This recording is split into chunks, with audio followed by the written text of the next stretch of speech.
हमारी शादी में इतनी खामोशी से आ गई। कितनी खुश थी तू।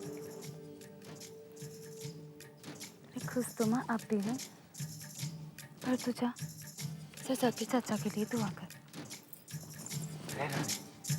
सुन तो, आज तू बड़ी प्यारी लगे।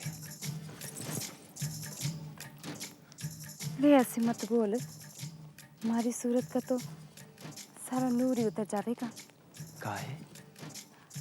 वो कवे है ना कि जो गैर मर्द की नजर पर जावे कवार पे, तो कवार की सूरत का सारा नूर उतर जावे है। रमा, गैर मर्द? हाँ, तो और के अब तक थारा और हमारा ब्याह तो नहीं हुए ने। अरे हाँ, तू तो सच्ची बोले है। नूर तो उतर गया सारा थारी सूरत का। हाँ सच बोल।